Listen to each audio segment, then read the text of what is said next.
Hello and welcome. This is Hena Talati and you are watching It's Tomorrow News. A strong earthquake shakes New Zealand on Thursday. The quake measured 7.3 on Richter scale and struck east of the New Zealand's North Island. At least 4 aftershocks have been reported since the first quake, including one of the magnitude 7.4. There was no immediate report of damage, but the National Emergency Management Agency said there was a land and marine threat in some areas of the east coast of North Island.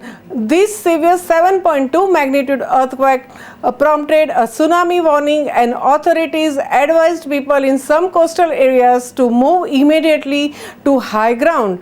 The quake struck about 110 miles northwest of Gisborne, which has population of about 35,000. The New Zealand government seismic monitor GeoNet paged the quake at a magnitude of 7.2 with a depth of 94 kilometers.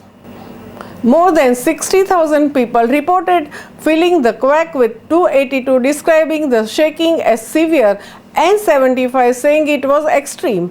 Aftershocks were still being recorded in the area. People near the coast from Cape Runaway to Tolaga Bay were told to evacuate. Hundreds of the people took shelter in the school on the higher ground on the central coast of North Island. A magnitude 7.1 quake off New Zealand's east coast was widely felt around the North Island overnight, and it was followed by a magnitude 7.4 near the Kermadec that triggered a tsunami warning that was later cancelled, but the third large quake prompted a new warning. The nation had on tsunami alert all morning after the powerful magnitude 8.1 earthquake struck near the Kermadec Islands. It was the third large quake recorded north of the New Zealand in a matter of hours. There was no tsunami threat to the capital Wellington and other regions, but civil defense authorities asked the residents across the country to stay away from the beaches and marine areas as there could be a strong and unusual currents. The March 4 magnitude 8.1 earthquake near Kermadec Islands in the New Zealand occurred as a result of reverse faulting in the Tonga Kermadec subduction zone at the depth of 22 kilometers. The Tonga Kermadec subduction zone extends northeast from the North Island of New Zealand for more than 2,500 kilometers through Tonga to within 100 kilometers of Samoa. Focal mechanism solutions for the event indicate rupture occurred as a result of reverse faulting, either by the low angle thrust motion on the west dipping fault or by high angle reverse motion on the east dipping fault.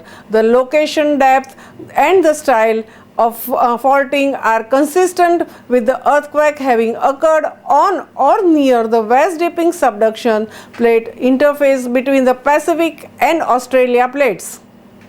On February 10, a powerful undersea earthquake had struck north of the New Zealand. The magnitude of 7.7 quake was centered at the depth of 10 kilometers southeast of the Loyalty Islands. No major damage was reported. However, the U.S. Tsunami Warning Center had issued warnings of the possible tsunami wave ranging from 0.3 to 1 meters from Vanuatu to Fiji. During the past 30 days, New Zealand was shaken by several quakes. These came shortly after 7.4 magnitude earthquake in the same region. A new tsunami advisory was issued for the parts of the New Zealand on Friday after 7.4 magnitude earthquake struck near the Kermadec Islands on the northeast of the New Zealand's North Island, just hours after the strong tremors rattled much of the country. The remoteness of the quakes did not minimize their potential impact.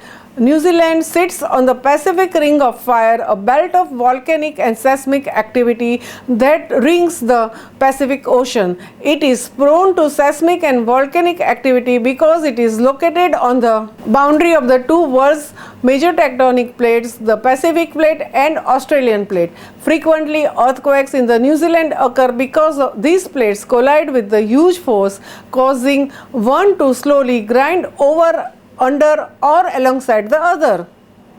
As the brittle crust gives way under the pressure, a fault ruptures and the earthquake is unleashed. In New Zealand, the Australian and Pacific plates push against each other along a curving boundary. That's all for now. For more news updates, stay tuned with us. It's Tomorrow News, Hena Talati. For more weather updates like this, then please subscribe our channel.